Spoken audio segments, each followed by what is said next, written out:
on Frontline. There's an incredible fascination with forensic science. We are up there now with sex, motherhood, apple pie, and baseball. Forensic science is everywhere. It's a match. On TV. It's a match. It's a match. It is used to arrest. Now I'm scared. They had me handcuffed. And to convict. They charged me with capital murder. But what we thought was science may not be. We're using techniques that have never been validated scientifically. Like the science of fingerprints. No two people have the same fingerprint. That's the scientific premise. Is that true? I thought so. In fact, there is no national standard for any forensic testimony.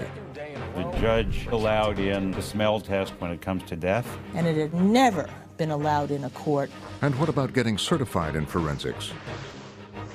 You can do that online. If you want a certificate that says you are certified in forensics, this is the place to go to.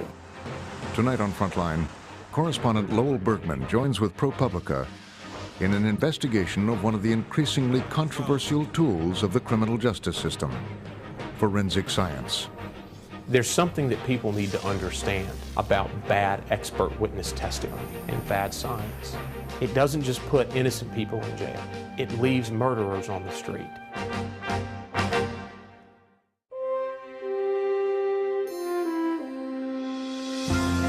Frontline is made possible by contributions to your PBS station from viewers like you.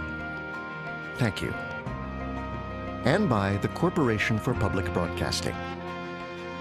Major support for Frontline is provided by the John D. and Catherine T. MacArthur Foundation, committed to building a more just, verdant, and peaceful world. More information is available at macfound.org. Additional funding is provided by the Park Foundation, dedicated to heightening public awareness of critical issues. And by the Frontline Journalism Fund, with a grant from Millicent Bell through the Millicent and Eugene Bell Foundation.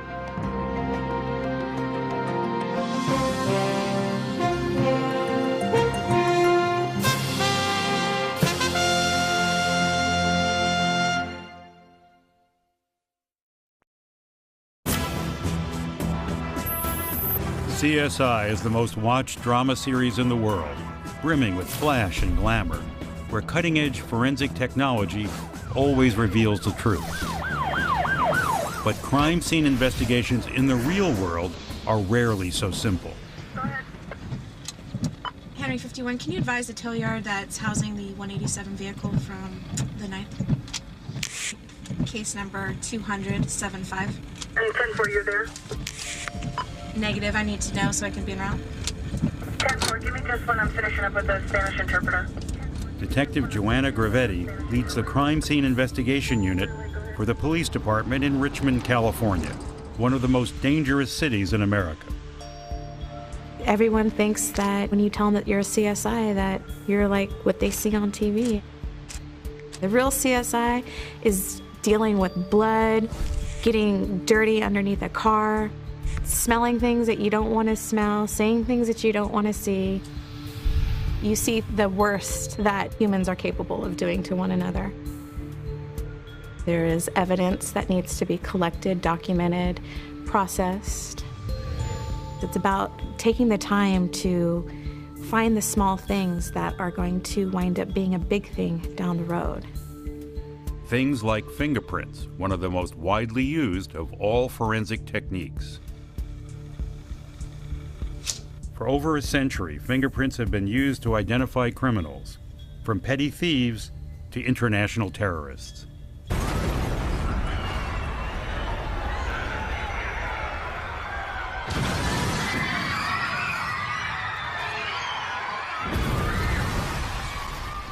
In 2004, a series of explosions in the subways of Madrid killed or injured nearly 2,000 people.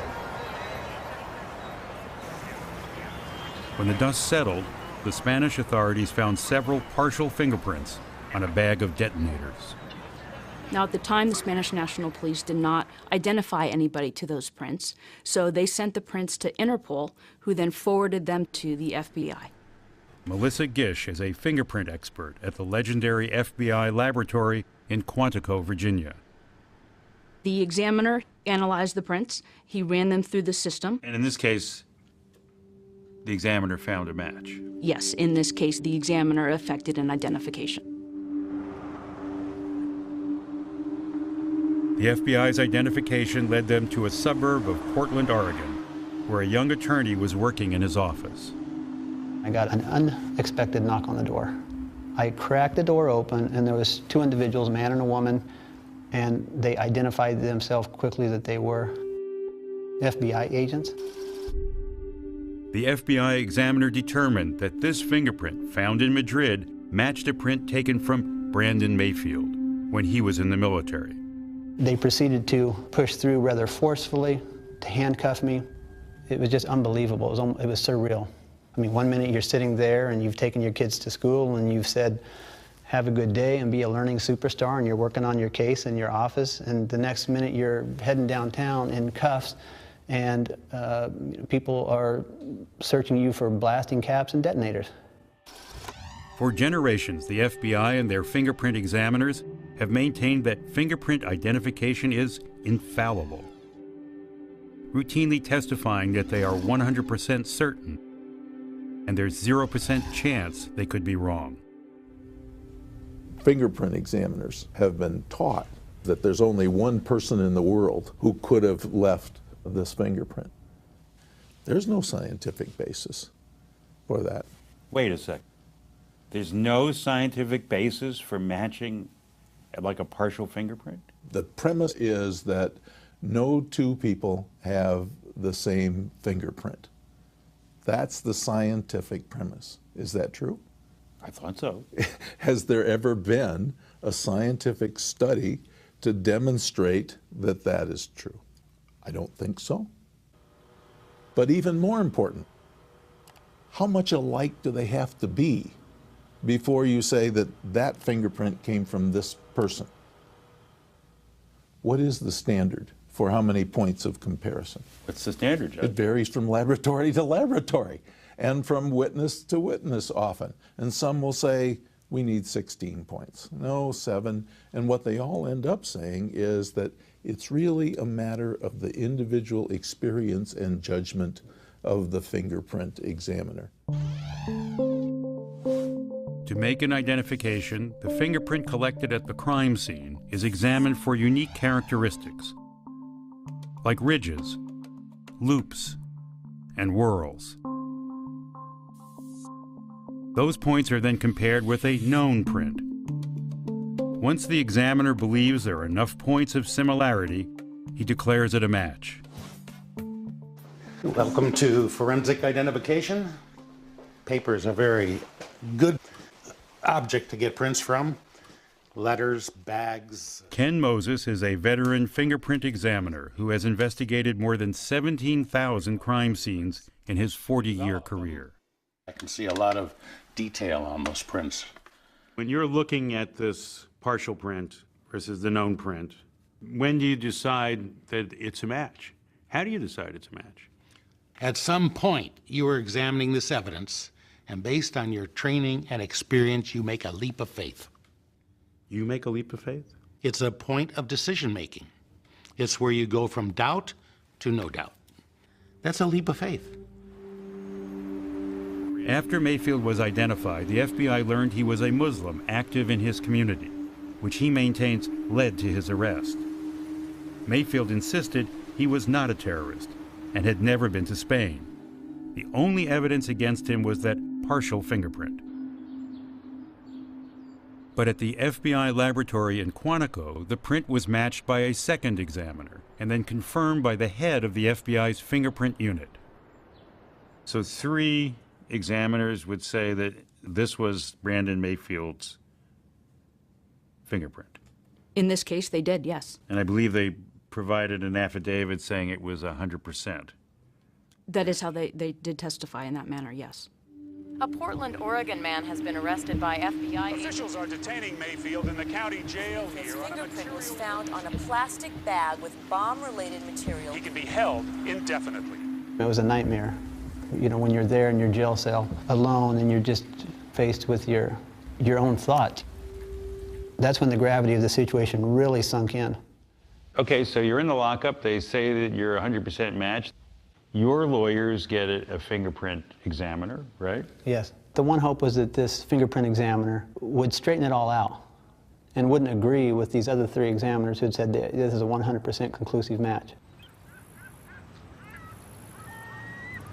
I received a call from Portland, a request which I get many times a week to take a look at a print.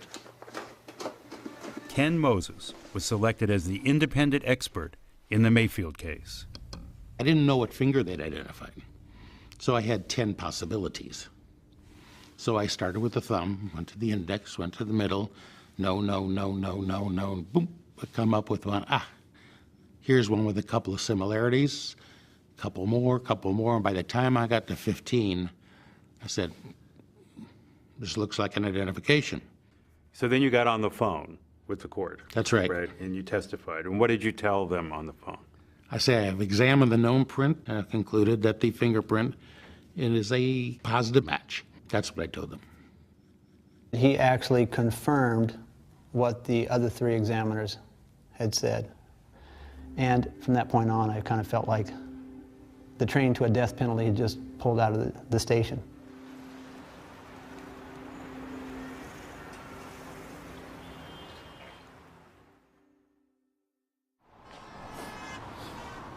Mayfield says his own lawyers assumed that the print was his.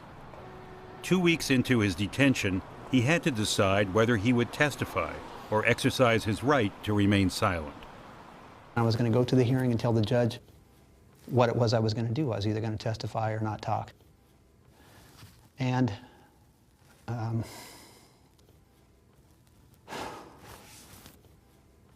have to excuse me because it was difficult. I waited and I waited, and my attorney showed up. He said, Brandon, he said, we just learned it ourselves that the Spanish police had identified this latent fingerprint as belonging to an Algerian. And I looked at him and I said, you know, like, see, I told you. I told you it wasn't me. When you heard that it wasn't him, what'd you think? Well, I knew that our profession had taken some sort of a quantum leap because suddenly there were new rules involved. No time before in history had there ever been 2 fingerprints with 15 minutiae that were not the same person. Under our past standards, I was right, but I was wrong. I had made an error. And so had every other examiner that looked at the print. So therefore, when I heard that it was an error, I knew the ground had shifted somewhere, and indeed it had.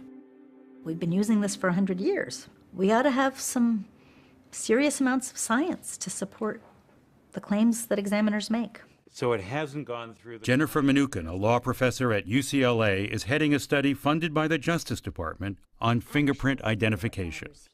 What matters here isn't, are your fingerprints really different from that guy over theirs? The real question is some part of your fingerprint sufficiently similar to some part of his that a competent examiner might mistake some part of your print for a part of somebody else's print? Well, that's exactly what happened with Brandon Mayfield. There had been other mistakes in the past, but the Mayfield case highlighted the weak link in fingerprint identification, the examiner. Running both prints through AFIS. Unlike fingerprint analysis on television, machines do not make a match. People do. The examiner is the instrument of analysis. There is no objective criteria. It's a subjective judgment of the fingerprint examiner. Dr. Itiel Dror, a cognitive neuroscientist based in London, is one of the world's leading authorities on fingerprint analysis. He says that examiners can be influenced by bias. We're talking about bias that's unconscious. Absolutely. We're not talking about a conscious conspiracy to match up the suspect with the fingerprint. Absolutely. We're talking about dedicated, hardworking, honest, competent forensic examiners. Dr. Dror says this is cognitive bias, and in a study to show how strong that bias can be, he took real cases where examiners had found a match, changed the descriptions of the crime, and then asked the same examiners to analyze them again. I gave the same prints to the same examiner without their knowledge, and a large majority of the examiners said now it's not a match.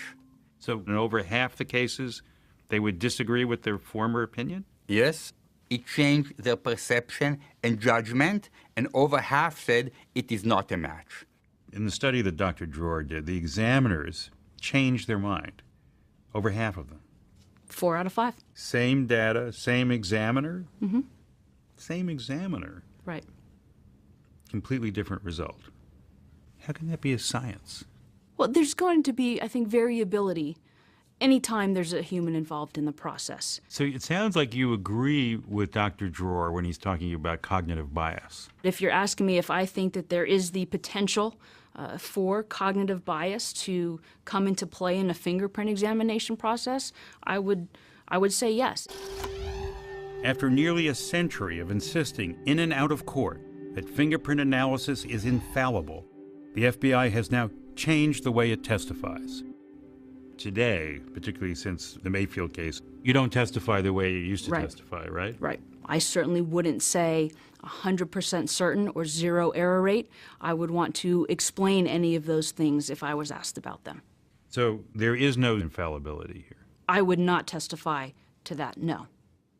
I think fingerprint evidence is accepted in the United States. I think it is a rare case when they get it wrong. And, you know, the critics can scream all they want, but it's a very vital part of our criminal justice system.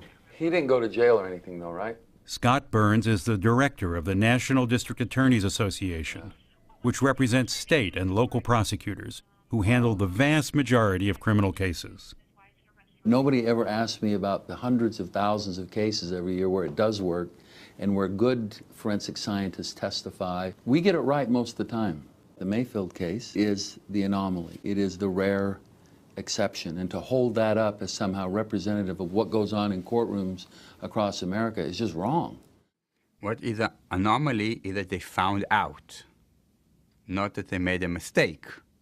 How can he say that you get it right most of the time? How does he know that it's not the tip of the iceberg?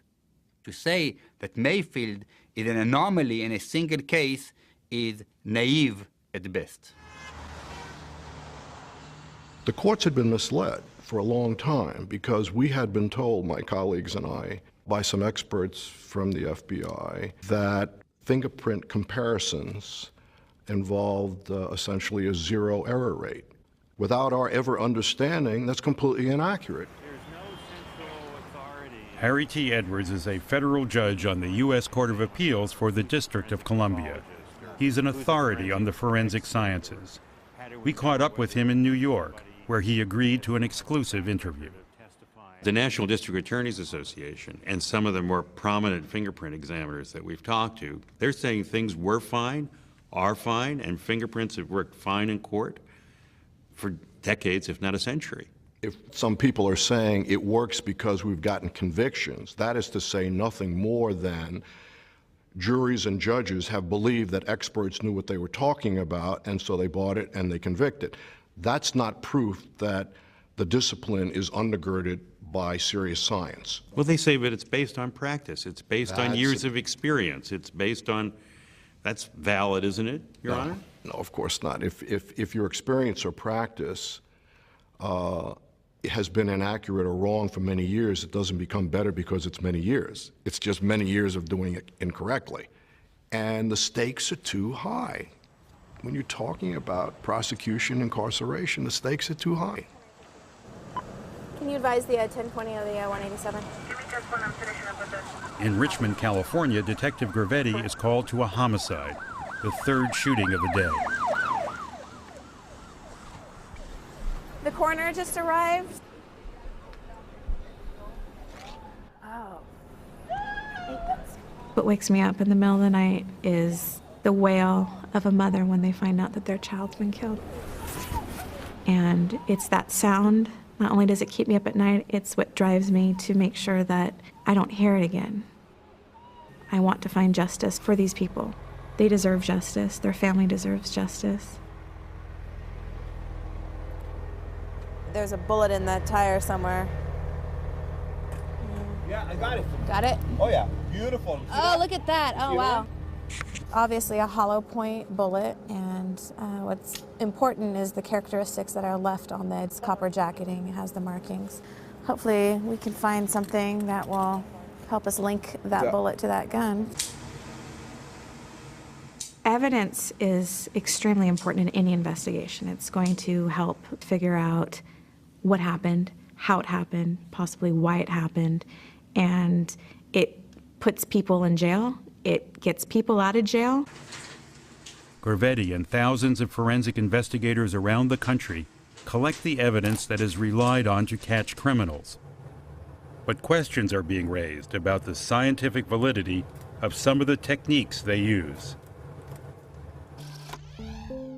In an unprecedented report, the National Academy of Sciences concluded that many forensic sciences have never been exposed to stringent scientific scrutiny and do not meet the fundamental requirements of science. In addition to fingerprints, this includes analyzing blood spatter, matching hair and fibers, or ballistic analysis, the matching of marks on a bullet casing to a gun. I think I and probably many of my colleagues assumed that the forensic disciplines were based on a solid scientific methodology and were valid and reliable. Judge Edwards was a primary author of the National Academy of Sciences report. When you saw forensic science, did you have any reason to question it? Or? No. You assume that the work in putting the evidence together and in offering the testimony was proper. There could be mistakes, and you understood there could be challenges, but you didn't assume what we later uncovered, there were systemic, serious problems with respect to certain of the disciplines. One of the disciplines the report found to be among the most controversial was bite mark analysis, which produced a high percentage of false positives.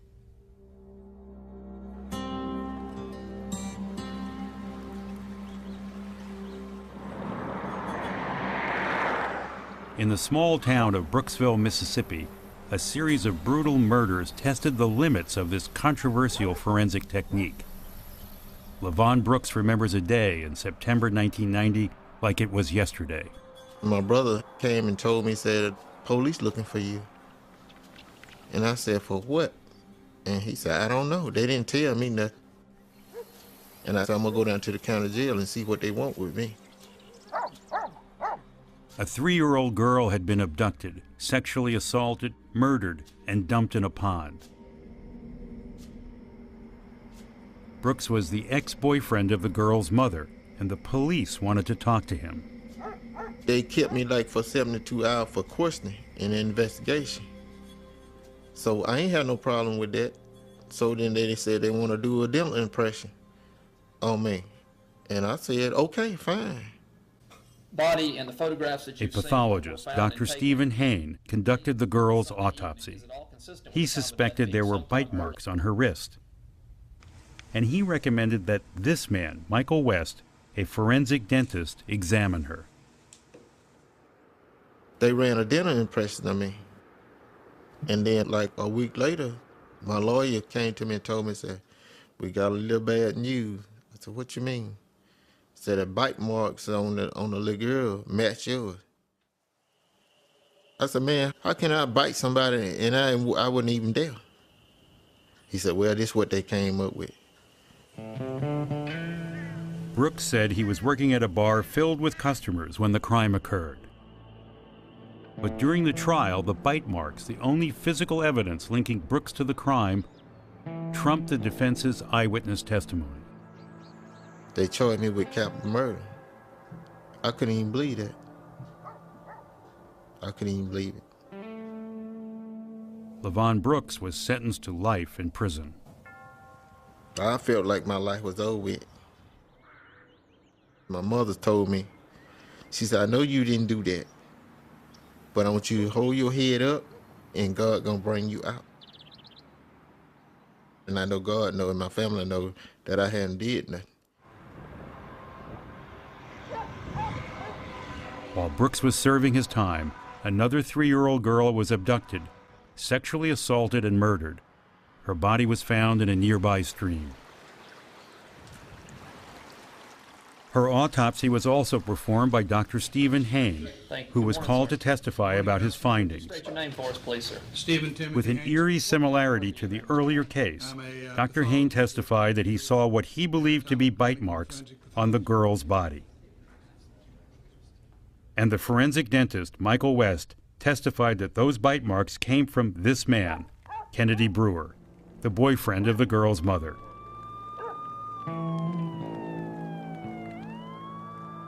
Brewer was convicted and sent to the Mississippi State Penitentiary to be executed. There have been a number of people who were convicted based on bite mark testimony, who were sent to death row or to sent to prison for life. And in each of those cases, a whole group of forensic odontologists, forensic dentists, said they were absolutely certain that this was the guy, and they were absolutely wrong. Peter Neufeld, who represented both Brooks and Brewer, is a founder of the Innocence Project, which has helped free hundreds of people who were wrongfully convicted. Neufeld says that most of those convictions involve the use of what he calls invalid science. Invalid science meaning it has no basis in fact? Yeah, like the person who looks at scratch marks on someone's hand and says, those are human bite marks that came from that man to the exclusion of everybody else on the planet.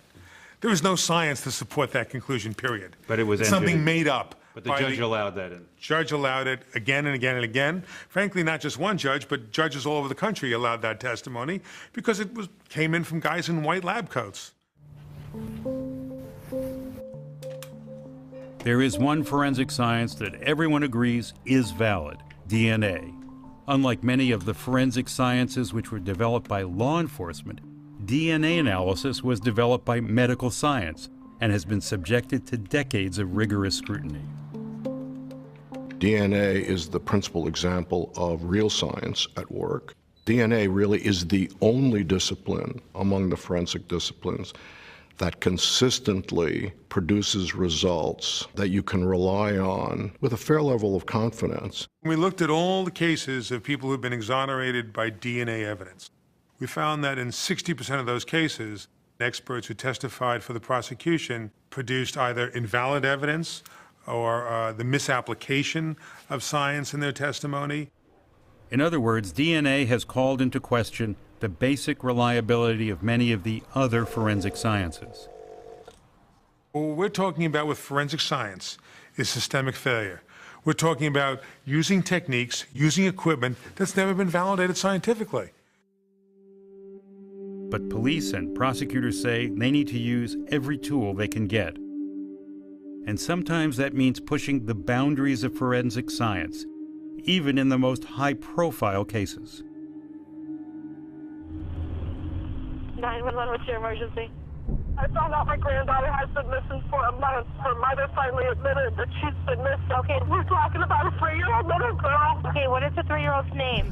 Kaylee Anthony. Kaylee Anthony? Yes. In Orlando, Florida, a series of calls to 911 led to a sensational murder trial that captivated the nation. Casey Anthony, 25-year-old accused of killing her 2-year-old Casey Anthony was charged with the murder of her young daughter. first-degree murder trial. The case against her began with an admission she made to the 911 operator. My daughter's been missing for the last 31 days. Why are you calling now? Why didn't you call 31 days ago? I've been looking for her and have gone through other resources to try to find her, which was stupid. To many, it seemed clear that Anthony was guilty, a view reinforced by the media. She let the child go unreported based on those pictures of her slutting it up during the time she claimed she was searching for her child. The skeletal remains of Casey Anthony's daughter were found a block and a half from her home. The prosecution had no eyewitnesses, no murder weapon, and no cause of death. What they did have was a theory that emerged after the 911 call. There's something wrong. I found my daughter's car today, and it smells like there's been a dead body in the damn car.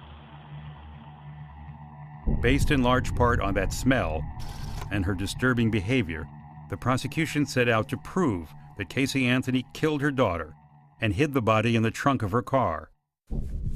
They sought the death penalty. Jeff Ashton was on the prosecution team, in charge of the forensic evidence. So what we have here, 20 years ago, Ashton was the first prosecutor in the United States to get a conviction based on DNA. Now he wanted to use a new forensic method to convince the jury that the smell in the trunk of that car was the smell of death. and you can actually kind of detect it a little bit still to this day. Explain to us the introduction of the smell of death. The odor analysis. Right. We had the trunk of a car, which was described by a number of lay witnesses as having an odor that was distinctly identifiable as human decomposition. I smelled it myself, and I can tell you, having smelled it over my career many, many times, it's very recognizable, and I noticed it. This sort of sat in the middle of the trunk. There was a stained area in the carpet that appeared to be the source of the odor, and that piece of carpet was sent in a sealed condition to Dr. Voss. Dr. Arpad Voss is a forensic anthropologist at Oak Ridge National Laboratory. He has been studying human decomposition at the University of Tennessee's Body Farm under grants from the federal government. The prosecution called Dr. Voss to testify as an expert on the odor of the dead. He analyzed an air sample from the trunk of Casey Anthony's car that had been sealed in a can. When you first opened it, what was your reaction? Well, the odor was extremely overwhelmingly strong. And what did you recognize that odor to be? I would recognize this human decomposition odor. That you've smelled many, many times before you've talked 20 years worth. 20 years worth. Dr. Voss has 20 years of research, have all been in the biochemistry of decomposition, attempting to isolate those compounds that are unique to human decomposition. And what he said was that the odor that was chemically analyzed from the trunk was consistent with human decomposition. Okay, but you agree this was on the edge science? This was cutting edge forensic science. And it was cutting edge for lawyers and judges. Never introduced before. Never introduced before. The trial judge allowed us into that courtroom without there being any quality assurance controls, without there being any error rate studies, and yet he let this go to the jury. And quite frankly, in my opinion, it was an outrage. Do you have an opinion as to whether there was a decomposing human body in the trunk of that car at some point? I do have an opinion on that. And what is that opinion? I can find no other plausible explanation other than that to explain all the results we found. Whether that opinion is right, is wrong, is garbage, is up to a jury to decide. You have made it clear that this has not been studied. Jose Baez was Casey Anthony's defense attorney. He attacked the ability of Dr. Voss to scientifically identify the smell of death. His opinion was, you just have to trust me. And I don't think that that's acceptable for a courtroom. But you're willing to come to this jury unless you can clearly show that a prosecution is presenting evidence that is faulty. You're running into a danger zone.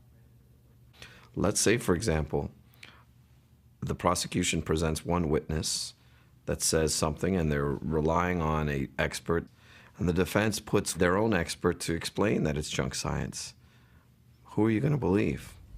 you have to have validation. I think it's a little bit naive to think that the adversarial system will have smart lawyers on both sides and they'll duke it out and we'll figure out the right answer. We need the science first and then let them fight about what the good science means, as opposed to struggling with disciplines that don't have good science undergirding them. Lawyers are scientifically illiterate, judges are scientifically illiterate, and certainly juries are. So there has to be a fix upstream to make sure that before any evidence gets to a court of law, that it has been validated, that it is reliable, that it does meet national standards, and that we can all have confidence in the result. One of your favorite protagonists, Peter Neufeld, says, lawyers are scientifically illiterate. Judges are scientifically illiterate. So there has to be a fix upstream before any evidence gets into a court of law. No, I just have to disagree. For Mr. Neufeld to say, well, lawyers are stupid and judges are stupid, so we shouldn't admit this evidence, is stupid. That's ridiculous. It really is. When you bring a piece of evidence into a court of law, good women and good men that are trained as judges weigh the evidence. Juries can look people in the eye, and they can determine whether or not they trust it. And that's our system. Neither Casey Anthony nor Kaylee Anthony can be excluded as the source of that Q12.1 hair. I've looked at in the Casey Anthony case, 37 expert witnesses testified in over a dozen forensic disciplines. The group of insects that we found. The defense team challenged many of them, something Jose Baez says he would not have been able to do in most criminal cases. Casey Anthony. Do you normally have the resources to challenge forensic evidence when it comes into court? 95 to 99%, no. You don't have the money to hire your own experts? Hardly ever. So Casey Anthony was an anomaly? She was. Because? Well, she had photographs of her and her child, and a network paid us $200,000 so we could mount a proper defense. And that's exactly what we used. ABC News? Yes. Paid $200,000 for the photographs? Correct. And that's what paid for defense? Partially, yes.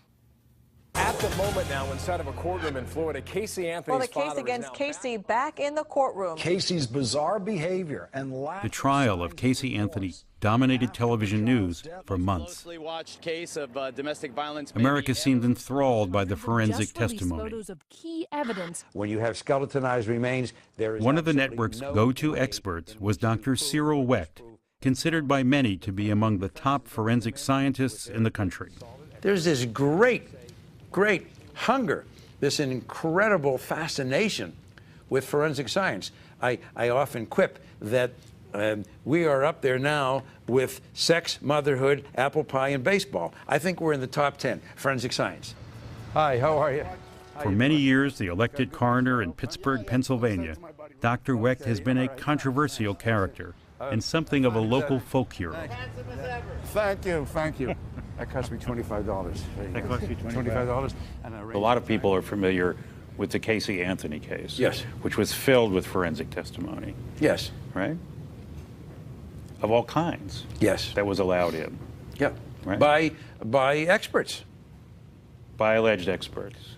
Well, you say alleged. I'm not, to my knowledge, everybody who testified are all board-certified people.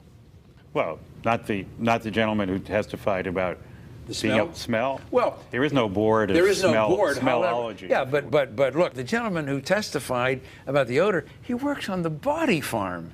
I mean, he's been there for years. He's dealing with these decomposing, smelly bodies every day in his professional life. If he's not qualified to express an opinion on what a body smells like that is decomposing, then who in the world is? Experts are supposed to be qualified based on their knowledge, skill, experience, training, or education. Whether they can testify or not is up to a judge. If I understand the law correctly, once you, the judge, say that someone is an expert and they get into court, that's it. They're an expert. They're an expert. Is there a system for monitoring expert witnesses? No, none that I know of. The only system we have is an expert who happens to come back before the same judge. But there's not even a way of getting information from one case to another. As I understand it, there's no national organization that you could go to say, is this expert, what's their track record? No, there's no national organization for that at all. For any of the forensic sciences? As far as I know. I've heard it said that there's more licensing requirements for your hairdresser than for forensic scientists. When someone comes before you the kind of credential they may present? Is that important to you? One thing that we judges do sometimes is look for shortcuts. And credentials are often appealing shortcuts. It's convenient for a judge to say this proposed expert has been credentialed by the Sumty-Ump Society, but it has an inordinate impact on jurors because jurors have no way of knowing whether this certifying body exacts scientific standards or is just a diploma mill. You're doing autopsies, you're talking to lawyers, prosecutors, and what else are you doing? There are all kinds of forensic science organizations. Dr. Wecht is the chairman of the Executive Advisory Board and chief spokesman for one of the largest forensic credentialing organizations in the country, the American College of Forensic Examiners International, ACFEI. They offer over a dozen credentials like Certified Forensic Consultant, Certified Medical Investigator, and Certified Forensic Physician. But the National Academy of Sciences report, which recommends mandatory certification of forensic experts, states that some certifying organizations appear to lack stringent requirements. It cites articles about ACFEI from 1999 and 2000, in which critics called it a certification mill.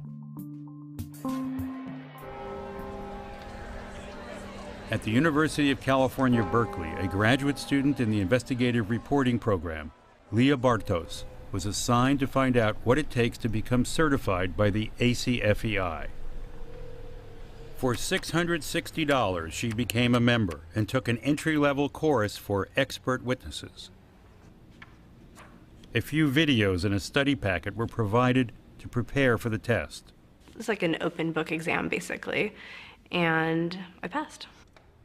She sent in her bachelor's degree, resume, and references, and 2 hours later, she was certified. I got an email back that said, great, thank you so much. You can now start using your certified forensic consultant designation, and your diploma will be in the mail. My graduate student took the test and applied. What is her field? She's a master's in journalism. Okay. She has no forensic background. But she's interested. Well, we wanted to find out what it took to join the organization. Yeah.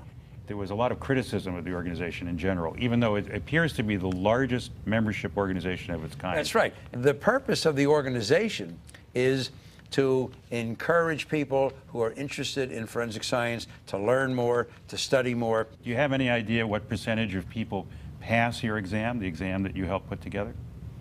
No, I don't. Okay. Do you know how many people took your exam? No, I don't. I don't know, what goes on administratively. We went to ACFEI's headquarters here in Springfield, Missouri, to speak directly with the organization's founder and president, Robert O'Block. O'Block is a staunch defender of the company's reputation. In the last year alone, he's filed 5 defamation suits. O'Block let us film him in his office and spoke to us at length off camera, strenuously denying that ACFEI is a diploma mill. He pointed to many prominent forensic scientists who are members and stressed that the primary purpose of the organization is educational. We asked for percentages of how many people passed their tests, but were never given the numbers. In the end, O'Block declined an on-camera interview. In Washington, D.C., we met with ACFEI's former president and CEO, John Bridges. Initially, what did you think the organization did or was doing? Well, I thought they would advance the practice, those folks that are... Bridges was in charge of ACFEI when Leah Bartos became a member of the organization. He quit soon after because, he says, he could not change the way the organization does business. You were cautioned by people who knew you. Yes. What did they tell you? I think the assessment of the organization is that it's looked at as a certification mill, that if you send in a check, that you will receive a certificate. I think the focus was primarily on revenue versus professionalism. Money was more important than the quality of what was going on. I think that's a way to sum it up, correct. We asked for the failure rate on the tests. We didn't get an answer. I would say the failure rate's probably less than 1%. So if you want a certificate that says you are certified in forensics, this is the place to go to. We spoke with someone who is knowledgeable about what goes on inside the organization and how many people pass not just this test, but all the tests that are administered. And this person says 99% of the people who apply, as long as their check doesn't bounce, get a certificate. Well, I think that that is inordinately high and should not be. I readily state that without hesitation. There can be no meaningful exam that has a 99% pass rate. Amongst the materials, it says, the certified forensic consultant designation contributes to the weight of testimony and the relevance of the evidence to the issues in the case. Okay. Okay? But Nothing wrong with that language. She has no, the key word, she has no expertise. The key word is contributes to. Contributes to. That is the controlling word, contributes to. And any good lawyer, a kid right out of law school, would say, ma'am, just exactly what is your training? And the point I'm making, you see, is that that piece of paper doesn't mean very much. It's, I'm sure it's designed to make somebody feel good, to make them feel they've accomplished something. Is it just resume padding that's going on here? I think it's semantical embellishment. Semantical embellishment. Well, you like that? You like that? You like that? Yeah. That's a good one. I like that too. I just thought of it. But listen, I would not argue with you if you said maybe words should be changed and instead of certified to think of something else. But does it really qualify them to be the expert in a particular field? No. That was not what was expressed to me while I worked there. Linda Duncan was the finance director of ACFEI until late 2010. In fact, some of the documentation would state that, you know, this is a way to certify you as an expert in your field. It kind of astounds me that Cyril Wecht would say that when, you know, that's kind of the purpose of the company. That's what they said? That's what I was told. That it was for expert testimony? I was told that... Who told you? That would have been Dr. O'Block himself. Said that the intention was to certify these individuals to be experts, to show them as experts in their field so that they may testify in court. Dr. Wecht says, and his name is on their diplomas, Right. that this certification will contribute to your credibility and your testimony, but it doesn't say that you're an expert.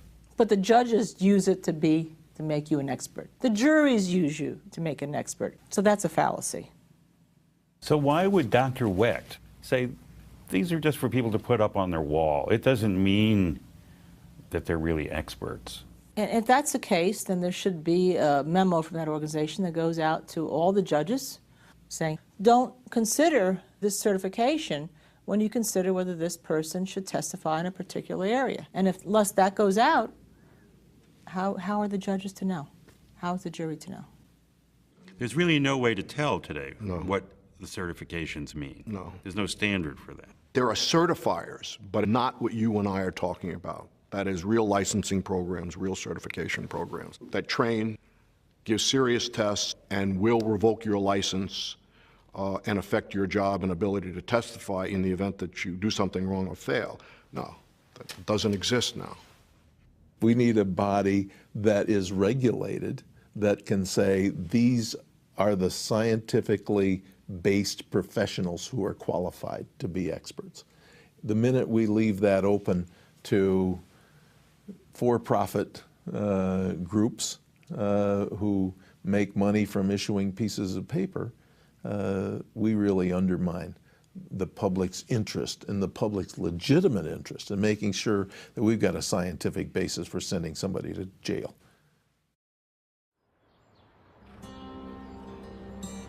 In Mississippi, Peter Neufeld and the Innocence Project used DNA testing to ultimately exonerate LaVon Brooks and Kennedy Brewer. Each man had spent over a dozen years in prison. Hereby discharged, you're free to go.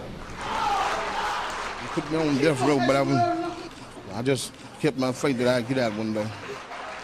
The real killer was caught and confessed to both crimes, although he denied biting either victim. On that same day, LaVon Brooks was set free. He told me, Mr. Brooks, all your charges been dismissed. You free to go. That's what the exciting life, ooh, it felt so good. And forensic experts like Dr. West and Haynes, they should not never be able to practice no more matter, no nothing in the state, in no kind of state, because of what they did to us and maybe other people. Citing ongoing lawsuits, Doctors Hayne and West declined to be interviewed. In 2008, the Innocence Project wrote to the Mississippi State Medical Board, stating that Dr. Hayne is a danger to the public and should not be allowed to testify. Dr. Hayne is suing the Innocence Project for defamation. The case is expected to go to trial later this year. Meanwhile, he continues to testify. Among the various qualifications he cites is a certificate from ACFEI. Oh, there she is, guys. We got her. You can see her. She is coming out the front door right here. Unbelievable. They did not want her. After 33 days of testimony, the defense prevailed. Casey Anthony was found not guilty of murder and released. This case utilized every single type of forensic science. They threw a bunch of stuff against the wall and they were hoping something would stick, and none of it did. You would think that there would be higher standards when someone's life is on the line. 99% of the time, forensic evidence is reliable and accurate and very, very necessary. And to take a small number of cases or the opinions of a few people and take that as an indictment of the system of forensic science does a disservice to not only forensic science, but to justice. Do mistakes occur? Yes, they do. And that is unfortunate, but crime scene investigation is relatively new. It's an evolving science. If we don't have the techniques and the tools and the knowledge to move forward, then we can't serve those that need our help. You have to know that the experts who are testifying know what they're talking about and that the disciplines that they are representing are supported by validity and reliability. We have to know that. The American people ought to understand and worry about the problems that we found and do something to correct them. It is not pro-defense, it's not pro-prosecution, it's pro-justice.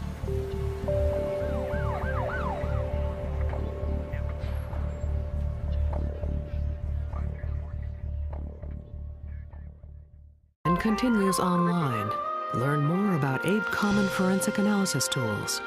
Explore more about the controversial forensic evidence presented at the Casey Anthony trial. I smelled it myself. Read more from Judge Harry Edwards, author of the National Academy of Sciences report on forensic science. We need the science first. And from ACFEI's spokesman, Dr. Cyril Wecht. Watch the full program again online and follow Frontline on Facebook and Twitter, or tell us what you think at pbs.org/frontline.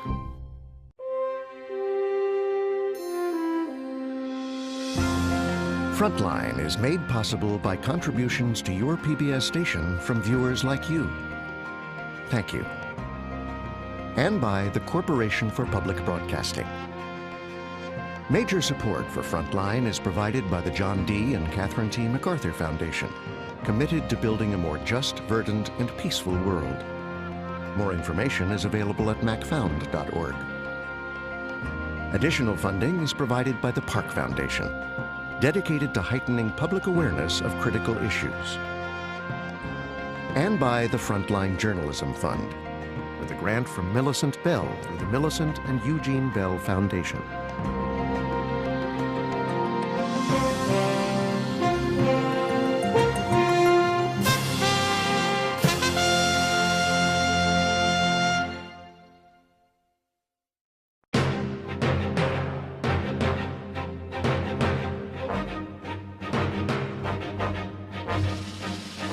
For more on this and other Frontline programs, visit our website at pbs.org/frontline.